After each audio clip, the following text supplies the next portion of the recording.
All right, it is 7:30 Wednesday morning. Nice to have you with us. I'm Jason DeRusha. Welcome to the CBS News Minnesota Morning Update. We are under a next weather alert. We've kind of explained the next weather thing, I hope, but just to bring you up to date, it's really a focus that we have on just preparing you for the next couple hours, next couple days, next couple months.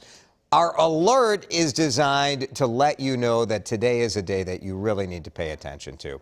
So here's the forecast for today. Riley put that up for us. It's scattered thunderstorms. Really, most of us are targeted in on this afternoon from 3 to midnight is what Riley's saying to watch. But there are storms coming down right now. If we can take a live look at our traffic camera in the Owatonna area, you can see the dark skies there. And there is a cell that moved through that area pretty quickly. You see the water kind of getting kicked up on 35 there from behind the cars.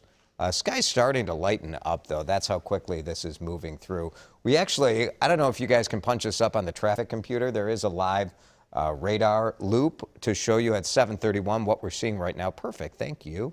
This gives you a sense of the storms. They're really coming down over the Twin Cities right now. You can see the heaviest cells right over that Owatonna area, with all the lightning that I showed you before. And there are some storms. You know, this is what happens, right? When you get this sort of unstable atmosphere, warm temperatures, and some storms are firing up. So a little drizzle and stuff in the St. Cloud area, but the biggest cells to the south of the Twin Cities. And we'll be keeping an eye on this all day today.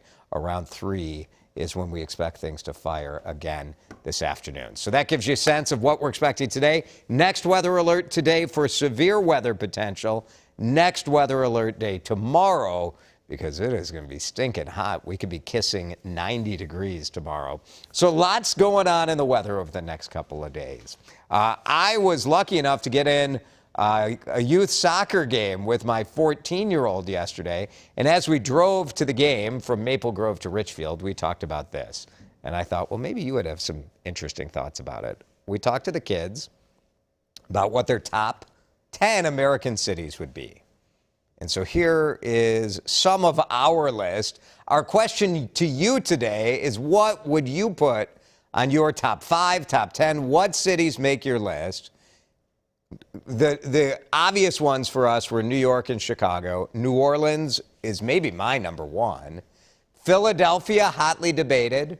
The kids weren't feeling it. We're like, a cradle of democracy, Liberty Bell. They're like, what's Philly have other than cheesesteaks, rather? Los Angeles was also debated. Detroit, Sam said yes. Motor City, come on. Seth said Atlanta should be on, not Detroit. Atlanta, the home of Coca-Cola. Minneapolis, should we be in the top 10 or not? I want to know your top American cities. Which of these 5 do you think are ridiculous? What do you want on the list? I think kind of a fun thing to talk about. It was cool to talk about it with our 2 kids, so I wanted to talk about it with you. So weigh in, and we'll share your thoughts coming up in just a minute. From gasoline to groceries, we've seen prices going up, and we're watching this morning for a new report that will indicate kind of where we're going with inflation.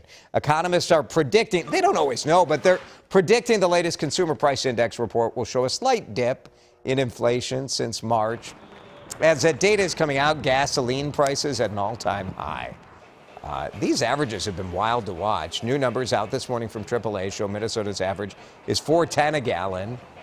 And then today I saw it back down closer to 4, so who knows? But we're up 20 cents. We know it's been up, and we know it is expensive. One way people looking to save a little money is maybe shifting more towards buying vintage or reused or consignment. And there is a massive consignment sale opening today in Woodbury. It's called Just Between Friends. This is really focused on kids stuff. It's happening at the M Health Fairview Sports Center in Woodbury. And look how much stuff.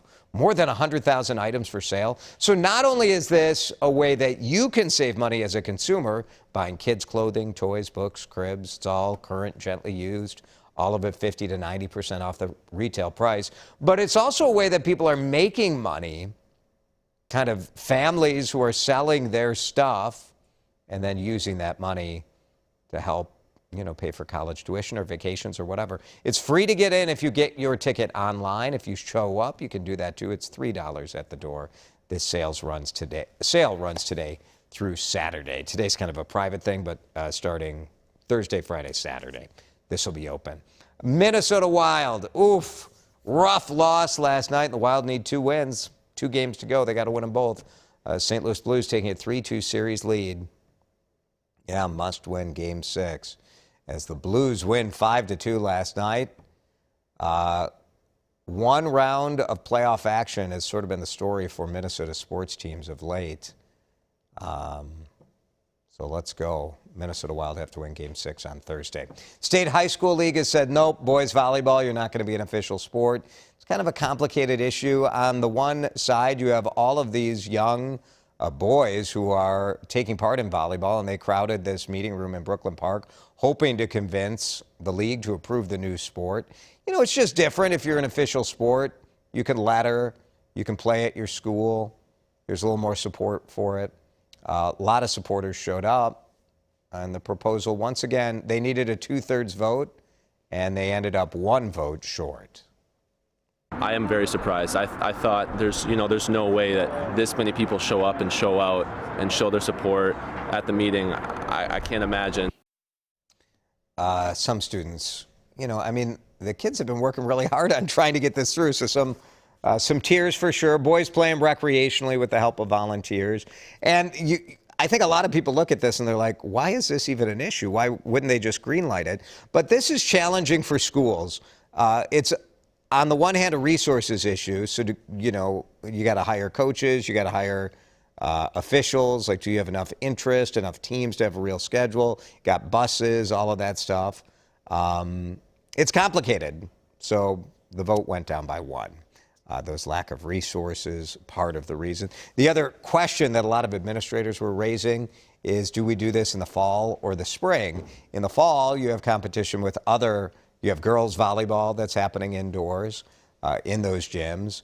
In the spring, it rains so much that you end up bringing track practice and other things indoors, tennis, what have you. So, like, can you make it work? Feel bad for those young men who are trying to get this done, but 1 vote short. Last year they were 2 votes short.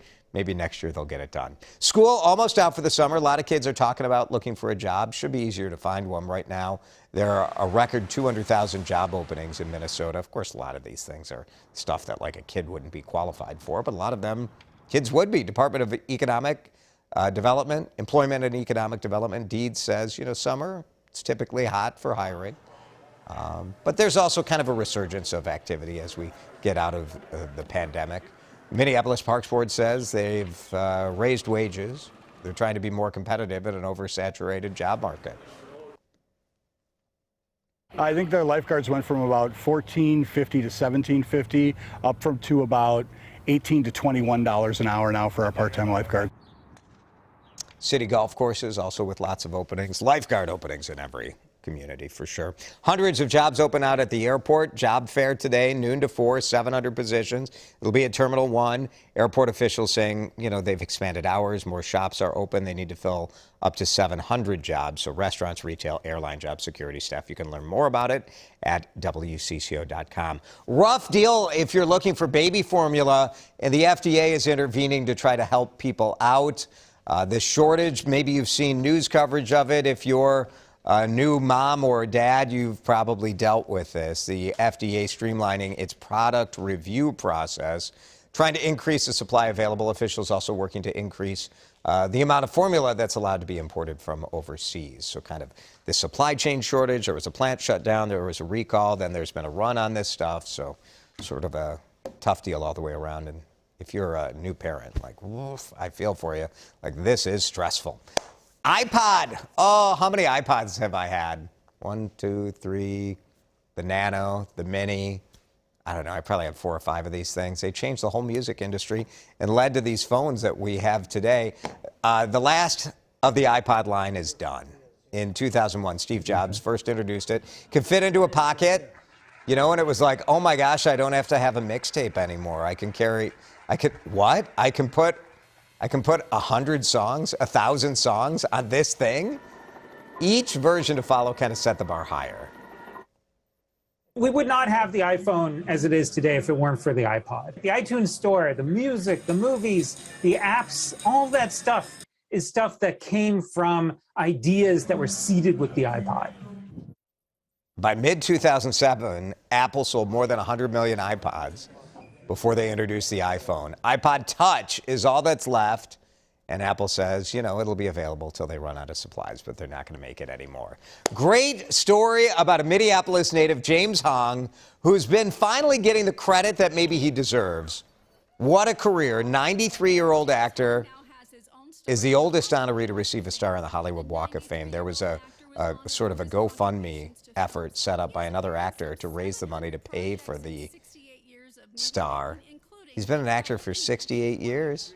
68 years. He's been in 700 movies and plays, including Big Trouble in Little China. Hong is the only living actor to have worked with Clark Gable and Groucho Marx.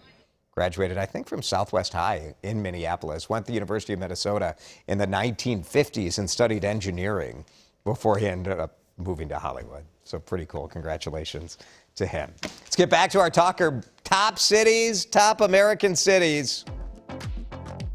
Let's see. Cindy, tough time ranking them. She likes Atlanta, NYC, Chicago. Would put Minneapolis in that list of top American cities. We all have different metrics, right? Like size matters, but what are some of the other things that you care about? Cindy, thank you.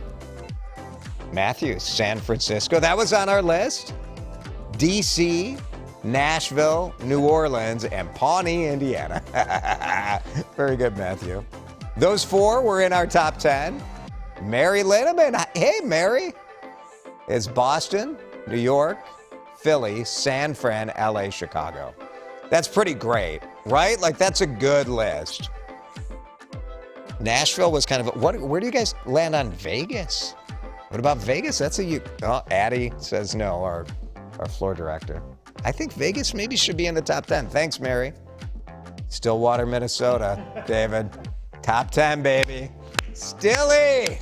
I do love Stillwater. It's in my top 10 in Minnesota. Thanks, David. Appreciate that. Kind of fun. Weigh in on this all day. You got to think about this one a little. Oh, Addie's got the list. Let's see. Your list is number 1, Chicago. Number 2, NYC. Number 3, Bay Area. 4, Seattle. 5, Boston. It's very good. Very good. Minneapolis, top 10 or not? It's in the top 10. In the top 10. We debated like Minneapolis, Denver, Seattle. They're sort of in the same category. Where do you put those cities? Big cities not in the list. Houston. Phoenix. Not a great American city, is it? Dallas. Maybe Dallas. I don't know. If you had to pick a Texas city, I think Austin or San Antonio. I think so. What about Bemidji? What about Fargo? I was just in Fargo. They have a nice block. There's one block in Fargo. It's really nice. It's really nice. Thanks for watching the Morning Update from CBS News Minnesota. We'll be in this next weather alert mode all day, so we'll update you here on the streaming powerhouse, CBS News Minnesota. We'll have you covered all day today and tomorrow.